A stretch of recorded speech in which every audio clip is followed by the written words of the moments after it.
Good morning. I am Councillor Hugh Mason, Cabinet Member for Planning Policy and City Development. Councillor Steve Pitt, Leader and Cabinet Member for Culture, Leisure and Economic Development, is unfortunately unable to attend today for medical reasons. Therefore, I shall be chairing today's meeting. I am doing so under authority delegated to me by Councillor Pitt as Leader to exercise the powers and functions under the Culture, Leisure and Economic Development portfolio for the duration of this meeting. I would follow that up by saying that the questions I ask may well be superficial and naive because I am not the Cabinet Member for this area, but I have two worthy colleagues who I'm sure will interrogate you quite effectively on my behalf. Usual housekeeping. If the continuous fire alarm sounds, please evacuate the room and public gallery by the stairwells. Do not attempt to use the lifts. Please assemble at Queen Victoria's statue in Guildhall Square. In order to comply with the Guildhall Trust Fire Marshal regulations, anyone who signed in at the Guildhall reception desk should sign out when leaving the building at the end of today's meeting.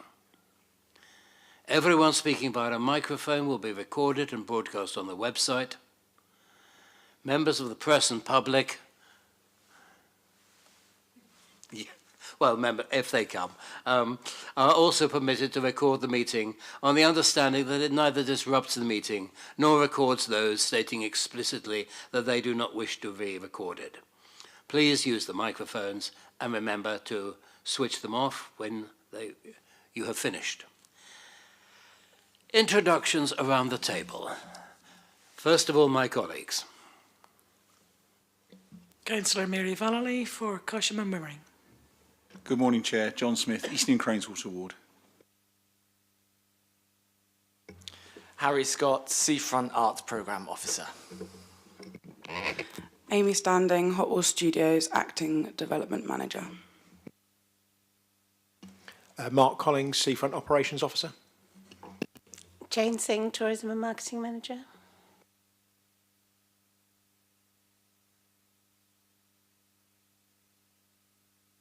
Laura Weston, Education Outreach Officer for the Conan Doyle Collection.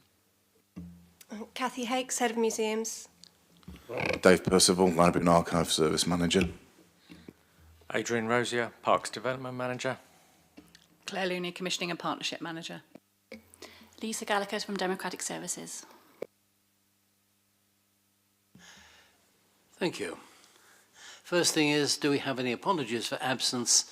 There were none, obviously, from the councillors, apart from Councillor Pitt.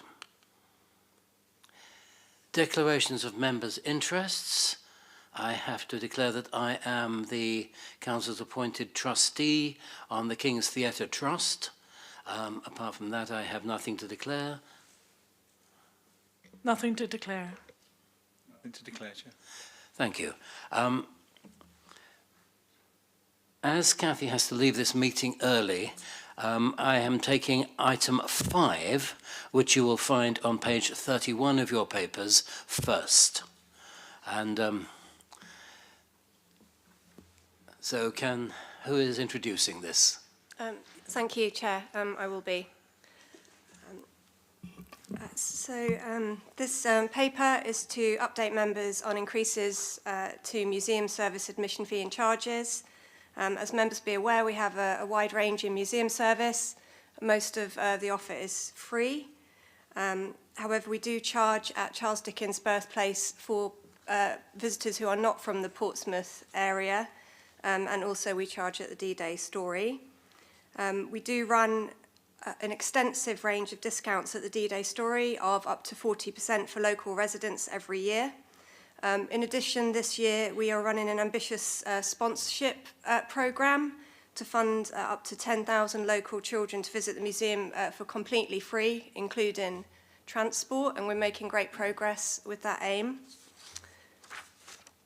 So the proposal is to raise the fees at the D-Day Story and the Charles Dickens Birthplace Museum They are priced very reasonably in comparison to other heritage attractions and general leisure experiences. So I've provided an appendix with some benchmarking that you can see to compare. Charles Dickens' birthplace fees have not been raised for a considerable amount of time. And as they are very low, the proposal is to raise them by 20% from the 1st of April. It accounts for the years where the price was not raised. And in terms of our local community, this will not affect the local community as they remain free. The admission for them remains free. In terms of D-Day Story, admission fees were last raised in 2023 by 6% with no adverse effect or complaints. In the year before that, it had not been raised, and therefore it is slightly under the market price for such a prestigious attraction. So it's therefore proposed to raise the admission by 11% from the 1st of April 2024. Leisure card holders will still receive a 40% discount, and veterans of World War II will still remain free. The reasons for these recommendations are to meet service income targets, but also to balance the rising cost of services and staff costs, and also to address a budget shortfall. So yes, and again, I think, yeah, these are a reasonable increase in terms of the wider heritage attraction market. Thank you. Thank you. Colleagues, any questions or comments? Councillor Vallely?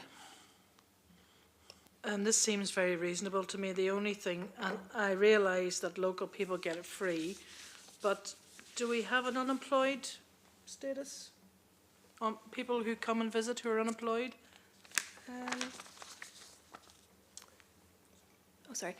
No, we do that through the leisure card.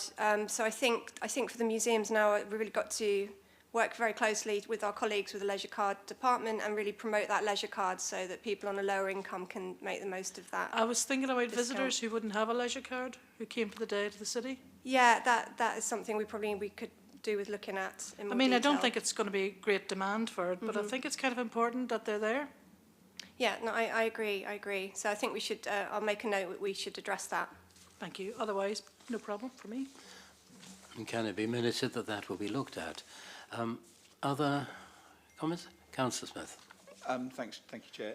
My questions were answered at the prelim, really, but I just think it's really business sensible and fair given the increase. I think it's, it's not doesn't hit the local people, and I think in this market, I think it's a sensible increase. Thank you. Thank you. Here I show my naivety. In 2.2, charges for bespoke requests. What is a bespoke request? Thank you, Chair. So a bespoke request could be, for example, if somebody wanted a particular kind of a party, but it had a particular range of costs associated with it. So it may involve opening after hours, or it may involve particular catering supplies, or even potentially entertainment, or that kind of detailed offer that we would have to source extra staff, or different costs would arise from us delivering that. Right, thank you. My only other thing is a comment that the Appendix 2 provides us with an exceedingly useful comparison, which backs up the statements which you were saying that we are providing a very good value for money service in both of these attractions, both Charles Dickens' birthplace and the D-Day Story. So, members, the recommendations are: firstly, to approve the admission charges as referred to in this report and listed in Appendix 1. And secondly, that the Director of Culture, Leisure and Regulatory Services is given the authority to offer pricing in line with these fees and charges for bespoke requests. Are we happy with that? Happy. Right, thank you very much. Thank you. Thank you. You may go to whatever entertainment you have laid on for you.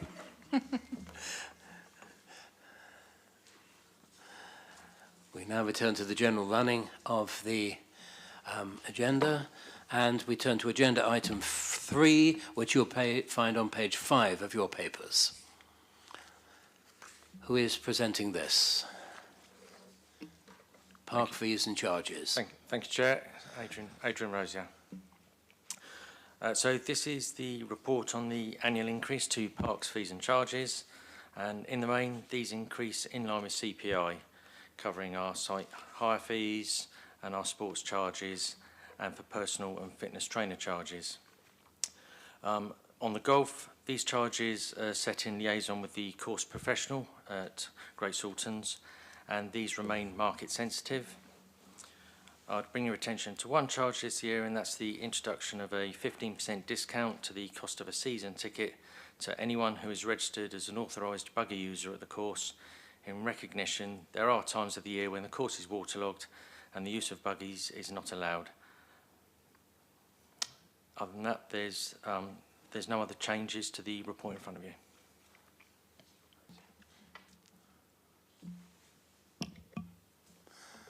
Councillor Smith? No? Sorry, Chair. Yeah, just on 3.3, clarification is sought for charity events to provide assurance the money is being received by the named charities. Can we just clarify on that one? So where we offer a discounted rate on site hire fees, where we have the two rates available, if a charity rate is offered, the events team do follow up to make sure that that is followed through with the named charity, and that the minimum donation is the difference between the minimum of that difference between the reduced rate and the full rate.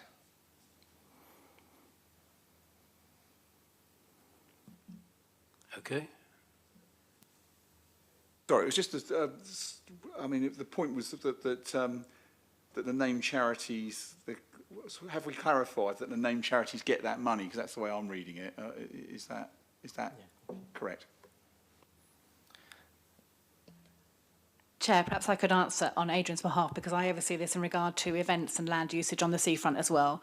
If there's a question or a concern that we might have, or we want to do a double check, and we do randomly double check a sample of events where the monies are given to charity, we directly approach the charities and ask to confirm that they have received the money that we are expecting them to have. In cases where that hasn't been applied, we get back in touch with the event organisers and raise that directly with them. So I can say there are a range of fail-safes in there to make sure the charitable rates are applied as and when applicable. Thank you. Coming back to 314, the 15% discount. This obviously costs us quite a bit. Is this waterlogging something which we could do anything about by improved drainage, or is it inevitable given the location of the golf course? It has quite high groundwater levels across the course, so it's quite common. We do try and improve the drainage. We carry out improvement works to keep the ditches clear, to try and assist the drainage as much as possible. Obviously, we try and keep the course open, or as many holes on the course open throughout the year as possible. But there are times when it is so waterlogged that if we allow buggies on, they would cause more damage, and that would be longer lasting and affect the longer term use. So we recognise there are times people who do have registered buggies and are reliant on a buggy to get around the course, they haven't got access. We do wish to still have them as season ticket holders, although they have the alternative to pay and play. And that's where we feel that a 15% discount is recognition of that. Yes, one thing I do recognise is that the course is remarkably low-lying, and so the water table must come to the surface upon occasions when we've had heavy rainfall. Yeah, thank you. Anything else? No? The recommendations are that the fees and charges be approved in accordance with the attached schedules and Appendix A. Is that approved? Thank you. We now move on to agenda item 4, the Library and Archive Service Charges 2024. Yes. Thank you, Chair. So this is our annual report that proposes some increases that are broadly in line with inflation, just to ensure full cost recovery of the services.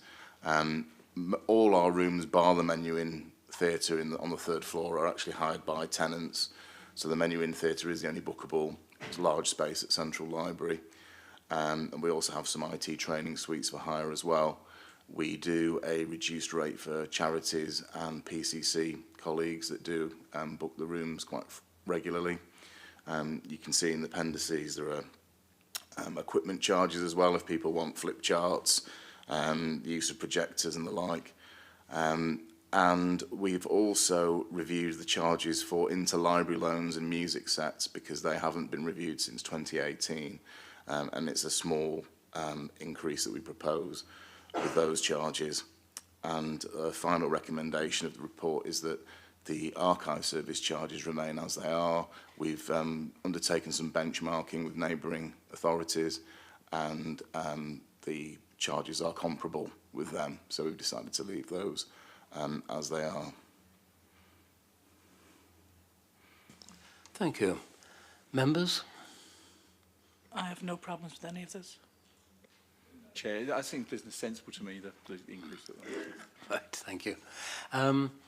If we could come then to that point in 4.1, that inflation and the like, but you're not increasing the archival charges. Are the archival charges at the moment adequate for your purposes?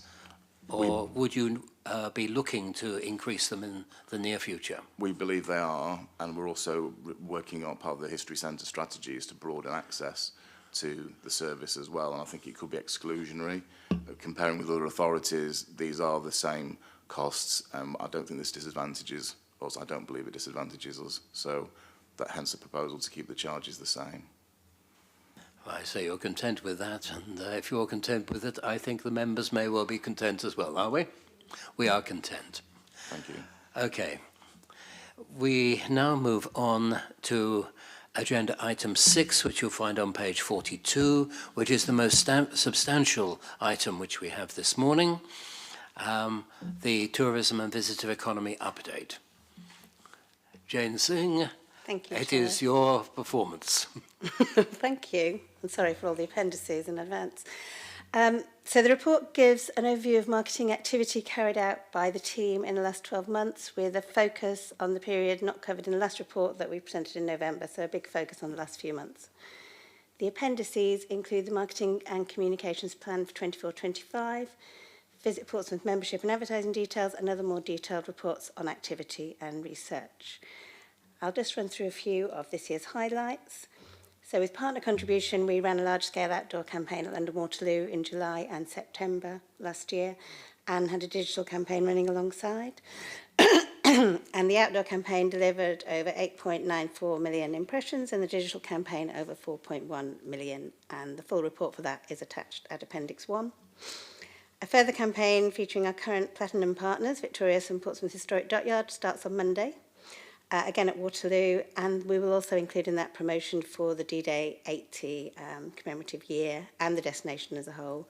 Both of these campaigns have been supported by South Western Railway as well, who are a key partner and encourage train travel to the city. To encourage more staying visits to the city, we produced the new destination visitor guides that were launched in January, along with an advertorial piece in the Guardian newspaper, and that was followed by a further advertorial piece in the Evening Standard last week, funded with South West Railway again, and focusing on encouraging train travel to the city by train for a day trip or a short break.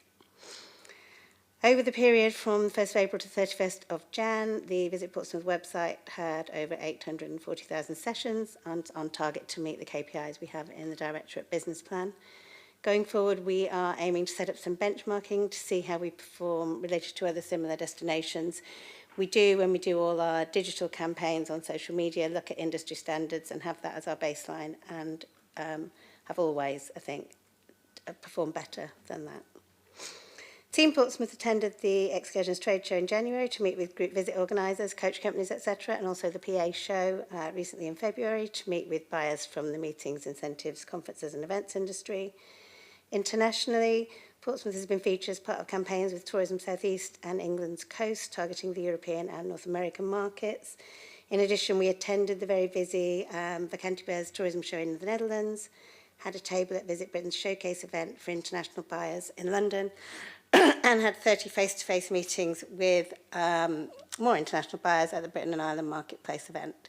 Portsmouth's got good recognition at these events. We're becoming well known, and all the meetings were followed up and relevant contacts then sent on to our destination partners. We, of course, support activity carried out by the International Port, especially around maximising the benefit of visiting cruise ships to the city, and we also work closely with Brittany Ferries.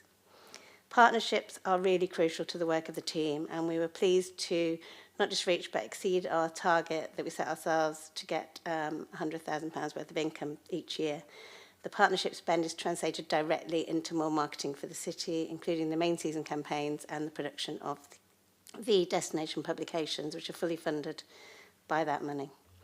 This year, we piloted a new membership scheme with options for partners from £1,500 up to £17,000 per year, while maintaining still options for businesses to just opt in to visitor guide or website advertising, and all tourism businesses still retain a free entry on the Visit Portsmouth website. The charges and rate cards for these are included at appendices 2, 3 and 4. Sustainability is key, and along with encouraging more green travel to the city, we also launched the Visit Portsmouth Green Tourism Awards, and the first of which we'll be awarding later today at an event at Gunwharf Quays. The scheme has been taken from one that the Isle of Wight run successfully with their permission. We've adapted it slightly for the Portsmouth market, and it provides a real opportunity for businesses, both small and large, to showcase what they are doing to kind of improve their sustainability. Also included at Appendix 5 is the latest research report carried out online each year. 92.5% of visitors were pleased with their visit. We asked a question for the first time about how much the environment and green travel plays in their trip decision making, and 40% of visitors stated they do give it some consideration, but despite this, most visitors still travel to the city by car, nearly 74%. The team also provide visitor information across the city with information point at the heart. This, up to the date of writing the report, they'd already welcomed 22,000 visitors to that small information point in the bus station. That is me, and the recommendations are to approve the Tourism Marketing Communications Plan and to approve the charges, please, for the membership and other advertising. Questions, comments and interrogations. Councillor Verde. Absolutely no interrogation needed. You make me proud to live in Portsmouth. Every time I see Portsmouth on a billboard or in a magazine, the local guide is absolutely inspired. It's beautiful. I just can't fault any of it. Well done. I would echo that. I think we really do punch above our weight in this area. I think we really cover a lot of bases, and that's very good with the partnerships and everything else. I just mentioned, is there any more we could do with online, the returns and the hits you're getting on that? Should we do more to, I know it's a difficult one to read that, but could we do more with our adverts to drive more? That would be one question I'd have.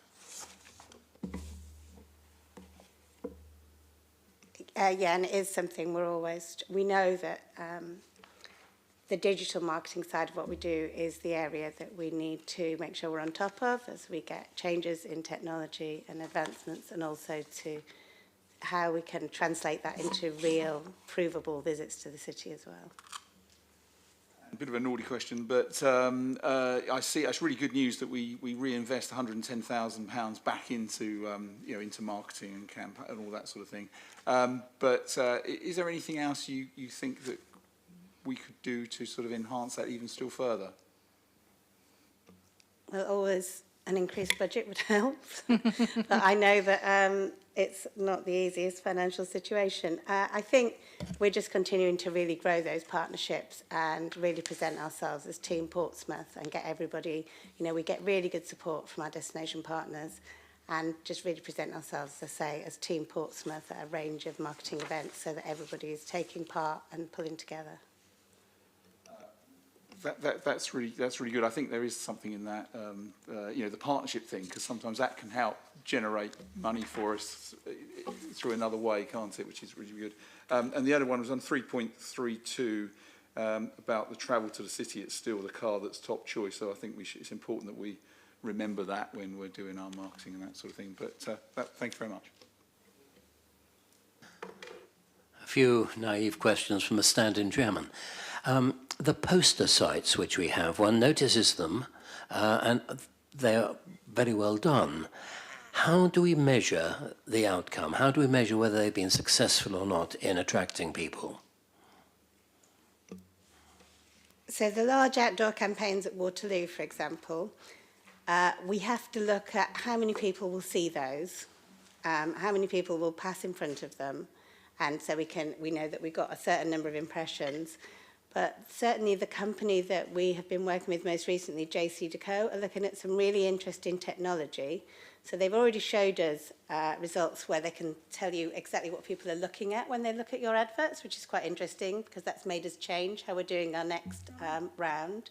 So we can tell which bit of the advert they're looking at and where what draws their focus. But they are also doing some work with mobile technology to find out what the people who look at the adverts, don't ask me how it works, next do they actually then search for Portsmouth, visit Portsmouth, where have they been? So it's quite interesting that I think that technology is moving on because it has always been a case of we know so many people have seen it, some of them must have acted on it. We can also see, of course, where our website might pick up more hits from that area, certainly. And then the digital campaign that we run alongside, that we do in-house, we can tell how many people are engaging with that directly. Again, it's difficult to see how that translates into visits. But hopefully those changes in technology all the time will help us be able to see a real true picture. Yes, what we really need to do is to find out how many people try to access our website on the train from Waterloo to Portsmouth. My second question concerns the increasing number of cruise ships and the increasing size of cruise ships which are coming into Portsmouth. What actions are we taking to encourage people who are coming in on our cruise ships to spend a little time in Portsmouth rather than heading to Stonehenge and London? So we have a cruise programme, of which Shaping Portsmouth and the International Port and myself are all part of, along with some key partners in the destination. Through Shaping Portsmouth, we welcome every cruise ship that comes in, and the port provides a free shuttle bus, so that for the passengers that don't want to go on any excursion, they can explore the city and they can get discounts at attractions and things. But we also are directly working with shore excursion companies so that we can have more excursions that actually visit the city, and also from the Southampton cruise ships, because that's almost an easier win because they can add the travel on. And that's often where they make the money. You're still going to get people who are coming to Portsmouth because it's almost been billed as a London stop, who will want to go to London for the day, or who are in the UK for one time only and will want to see Stonehenge. But we can just try and encourage more people all the time. So there's quite a lot of work going on to do that. It's very good to know that you're doing work to try and attract people to Portsmouth who are going to the ships to Southampton. Another question, page 106. What can you get more of elsewhere? And a very small number of people, perhaps, but nonetheless significant, say they can get more history elsewhere. This slightly perplexes me. I could have thought, apart from going to London, you couldn't get more history elsewhere than in Portsmouth. Would you care to comment?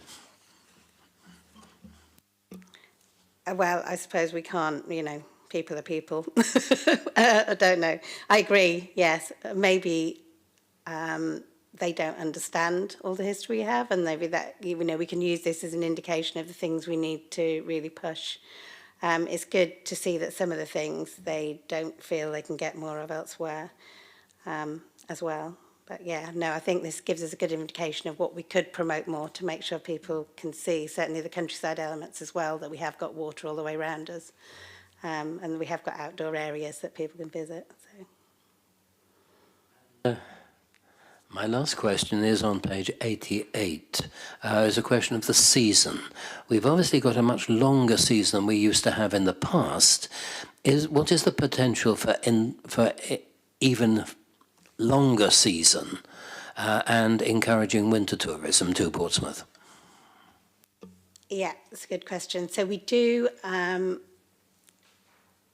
throughout the year, we kind of do ad hoc digital campaigns. We haven't got a massive budget, and obviously our partners want to get people there in the holiday season because they know that's a good time when people will want to visit.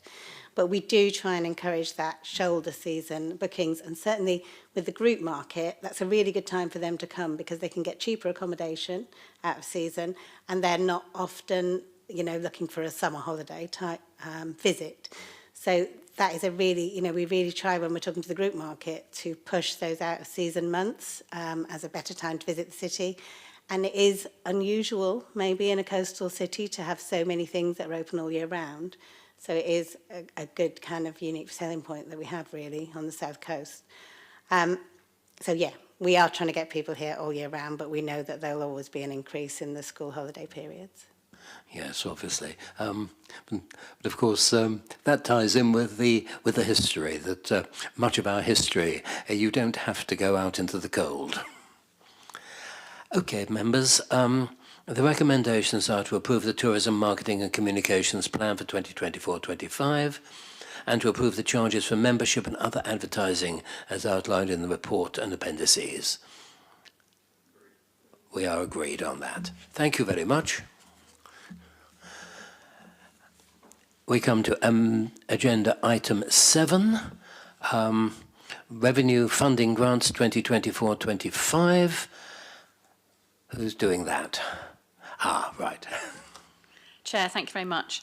The purpose of this paper is to outline the annual revenue grants which are proposed for a range of cultural organisations for the financial year 2024-25. As members will be aware, these are essential grants in terms of supporting and helping the thriving cultural industries across the city.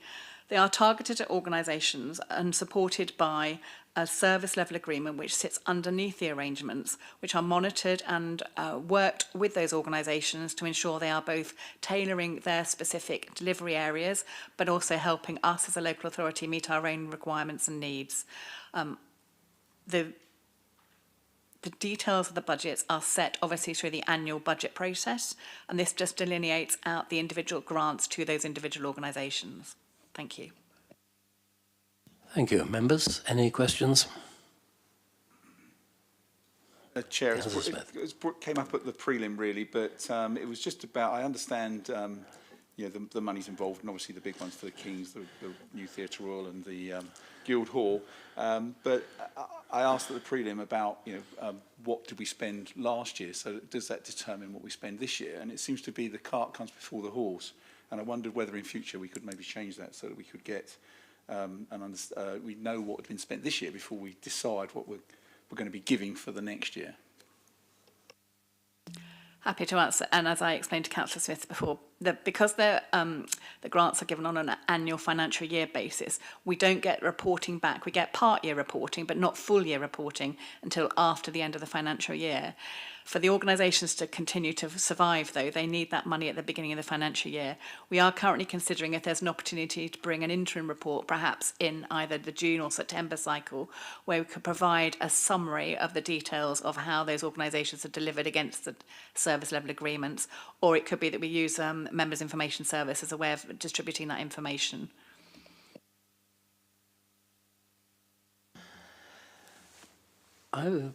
Again, my naive questions.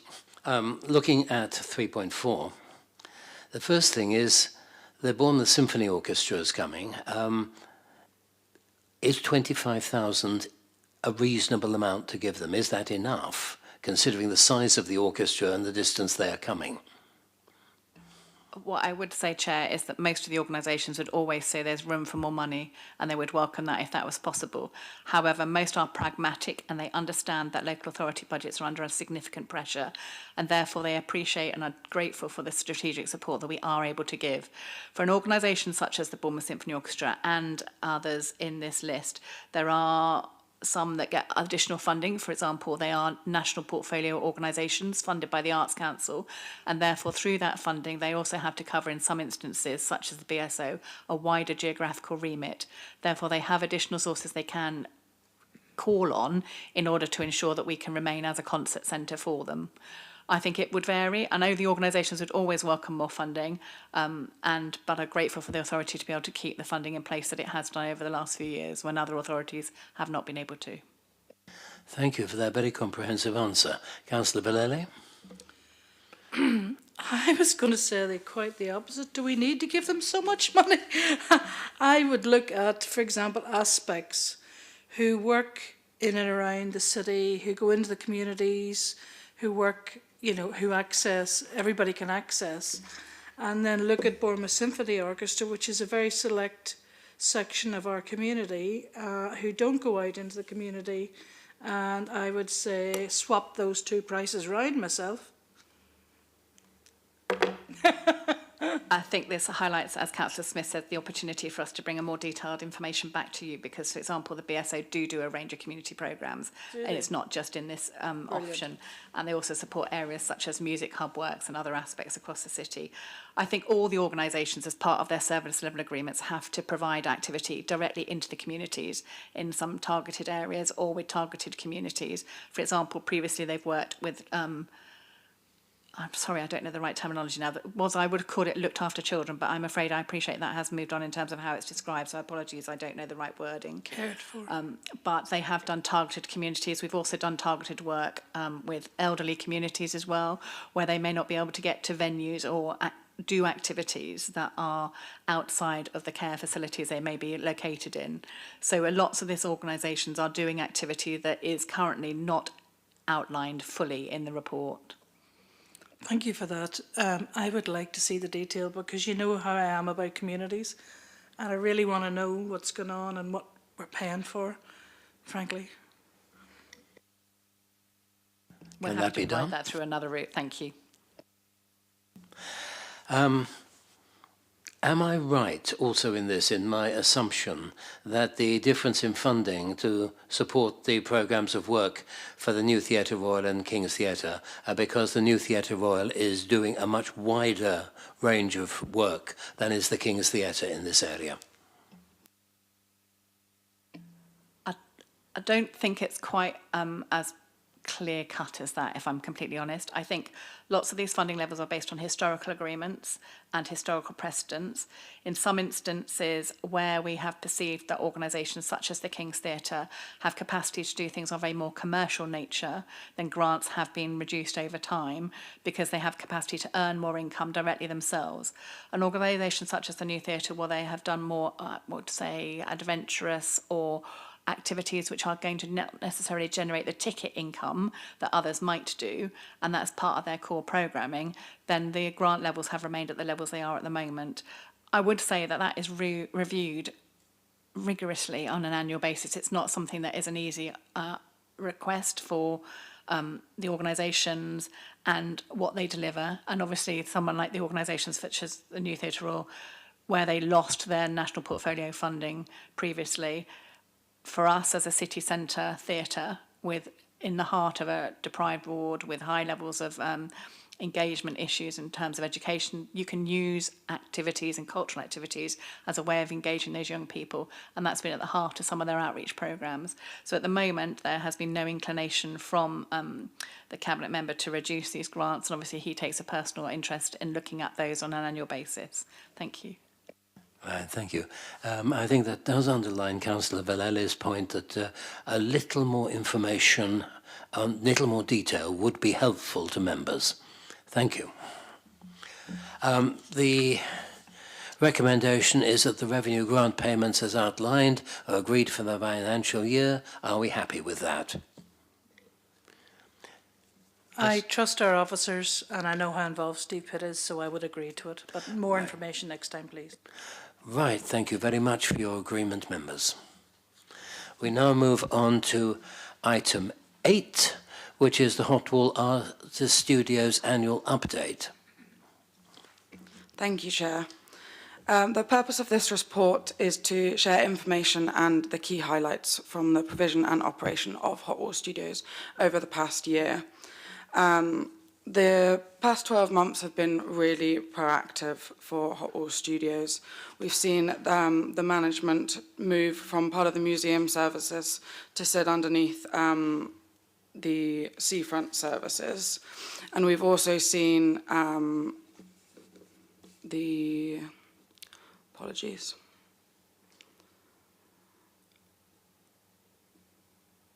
sorry, let me start again. Sorry. We've seen 6 of our studios welcome 8 new tenants in the last year, which were vacated really quickly and filled also very quickly with a lot of interest with artists throughout the city. We have also seen Hannah Matthews, who is in Studio 10, open up her studio to the public, which makes Hot Walls the home to the only open taxidermy studio in the UK. By supporting these new artists in our studio spaces, we're now focusing on looking sort of at the last 2 years of their tenancies, where we will start to encourage them to seek follow-on space and to expand their support with us. And they also have specialist support provided through them within the council's economic development team. Within the last year, we've also managed to run over 30 events at Hot Walls Studios. All of our events are free, which is a really big thing for us. We like to make sure that there's things going on for the community. We have open studios every month. We have guest artist program every month. All of our markets are free for the public. We've got demonstrations going on. There's a lot going on that we're sort of providing for our community. Alongside that, we've had several projects delivered on site to keep the site looking lovely and clean and looking really fresh.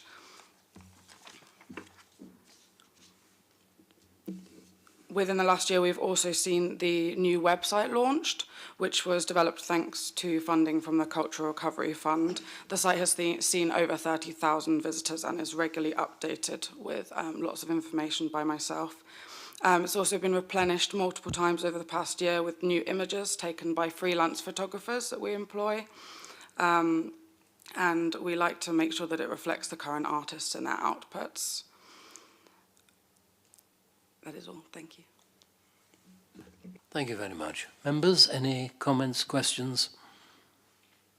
Councillor Smith.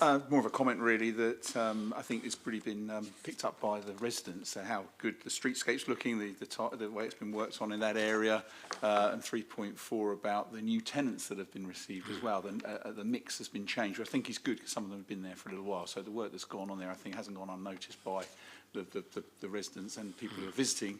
That's certainly been picked up. So that's really good. Thank you. Thank you. Councillor Verley. Well done. It's looking really good. Turnover's brilliant, and I think it's something to be proud of. Thank you. Can I add one more thing? Sorry, Yes. I completely forgot to say that within the upcoming year, we are anticipating to expand our events even further. We are adding a 3rd large market into the mix, and any profit made from that goes back into Hot Walls Studios, but it goes back into providing things for the public, back into helping support the local artistic community. So, thank you. Thank you.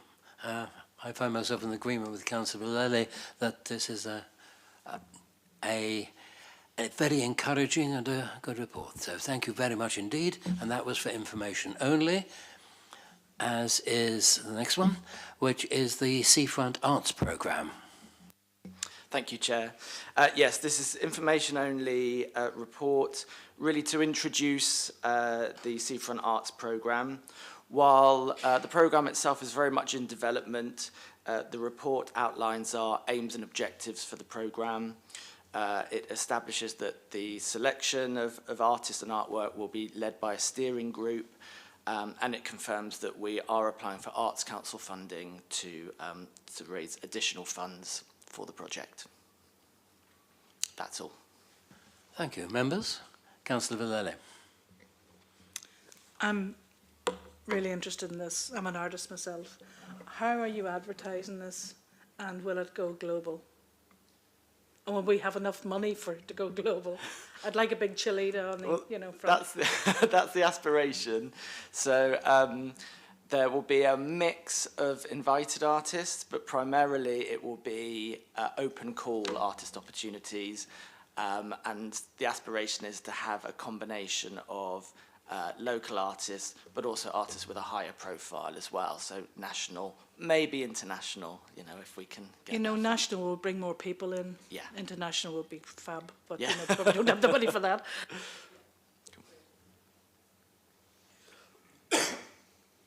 Again, Chair, just a comment really. I've been lucky enough to see the initial sort of some of the drawings and that, and I think the fledgling plans look very strong, and the ideas and the concepts behind it look great. So I'm looking forward to seeing it. Exciting stuff. When it comes to fruition.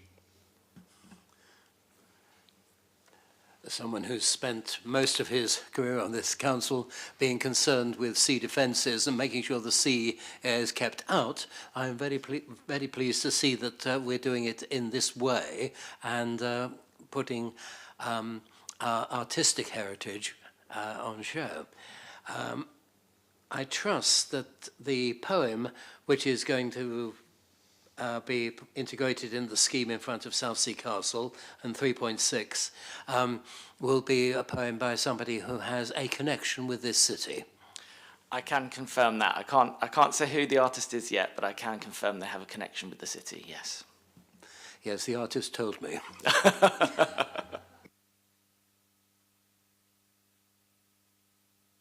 That was for information only, as is the next one, the Accessible Beach Huts update. Thank you, Chair. In 2022, we were granted permission to build 4 additional beach huts at the Eastney Run of beach huts, with the intentions of them being designed to allow wheelchair and disability access. In reality, that's some minor adjustments to allow for the threshold so that a wheelchair, for example, could get into a beach hut where currently that would be a bit of a struggle. As a result of the planning permission for that, because the location is a site of interest to nature conservation, a number of planning conditions that we had to meet, which include an ecology survey, which took place across the summer of 2023, and a number of other small items such as construction environmental management plan. So those were all achieved in 2023, and an application was made to discharge the conditions so that we can build.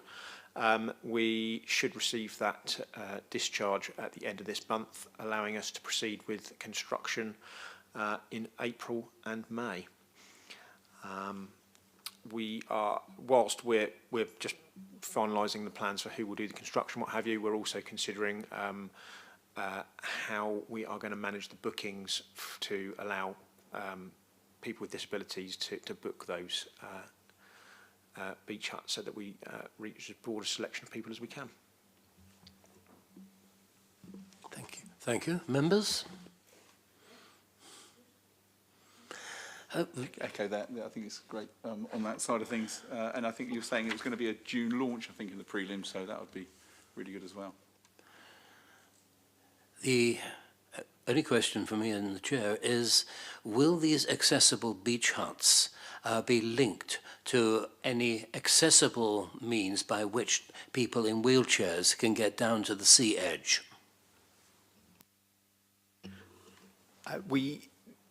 So at the minute, to the west of that run of beach huts, there is a matted path that takes you to the crest of the beach at the minute. That is also being replaced as a separate project this year. We've managed to find some funding for that. So that'll be a replacement path because the current one has deteriorated. So we can get people to the crest of the beach, but we are working in other areas of the seafront on how we can allow access for people in wheelchairs to get into the water. So we actually have some floating wheelchairs which have been tested in the past and proven that you can get them in the water, but they're particularly difficult to get back out the water on a shingle beach, which is quite steep. Very simple to do in locations around the country where you've got a flat sandy shelf, but it's a challenge on shingle. But we are motivated to be one of the first cities in the country to be able to offer this service to people and solve the problems of how you recover one of these things from the water on a shelving shingle beach that changes with each tide. Thank you for that information. It's very good to know. And I recognise the challenge, since of course the shingle itself is moving and moving at quite rapidly compared to most beaches in this country. So, anything else, members? Councillor Vallely. I just wanted to ask a very practical question. Will we have staff to help people get in and out of the water? That is something I'm looking into at the minute as to whether we have the ability to do that. Staffing and the costs associated with it are quite high. Yeah. So it's something we will consider. But we have to have it, don't we? I mean, potentially, but we're also looking at other ways that people can have access to this, where family members can assist and things like that. or something that's mechanised that could actually be Indeed. placed in the water. Yeah. One of the options on the table to look at is a winch recovery system. Yeah. Okay. So yeah. I'm really delighted to hear this. Thank you.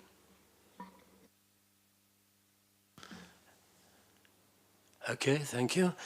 That again was an item for information, and we are informed.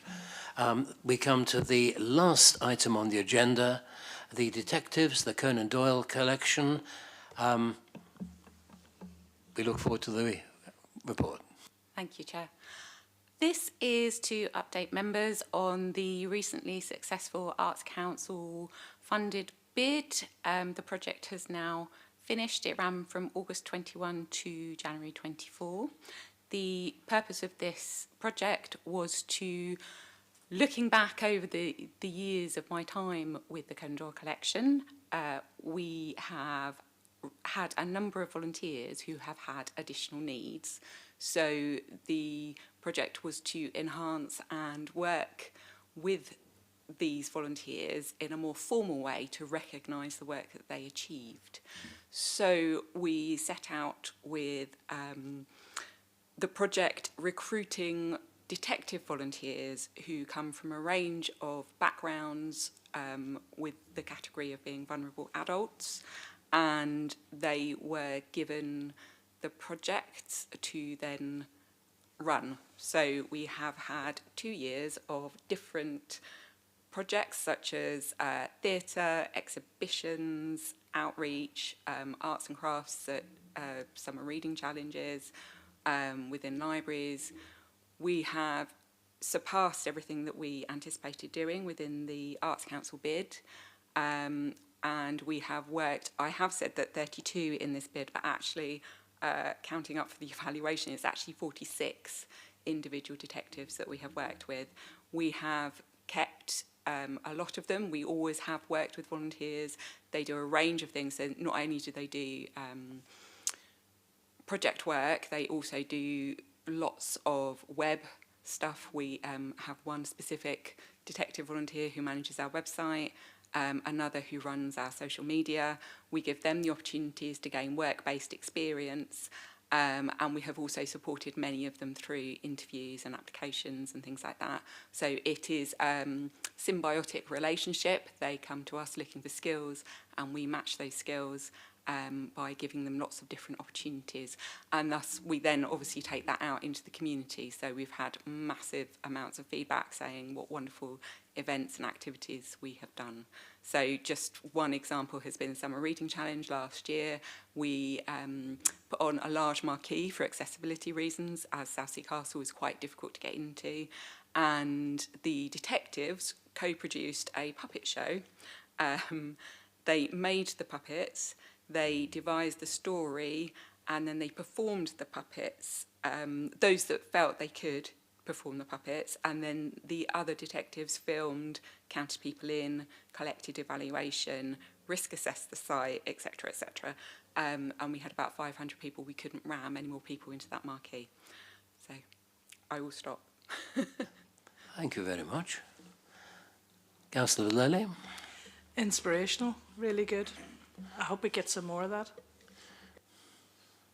Just to comment again, yes, it's a great collection and it's a clever use of the collection. I think anything we can do more in this area is great.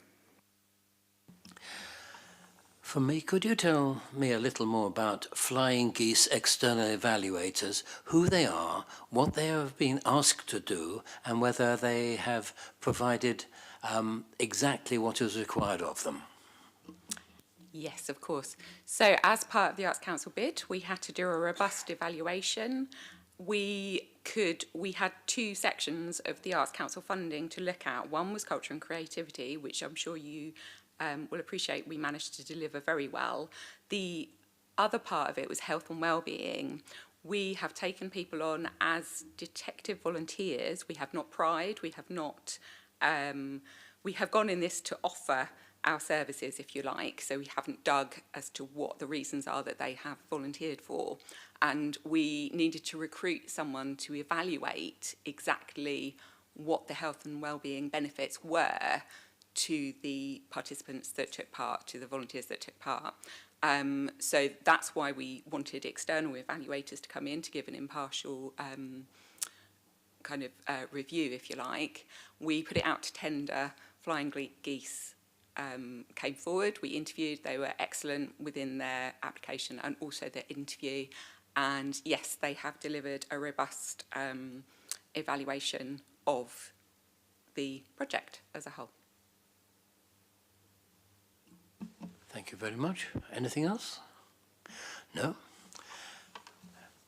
Well, in conclusion, I would like to thank the officers for the clarity and the comprehensive nature of their reports, which has been exceedingly helpful to, certainly to me as a stand-in chairman. I would also like to thank my colleagues for the courtesy which they have shown to the chair. That concludes the meeting. Thank you very much.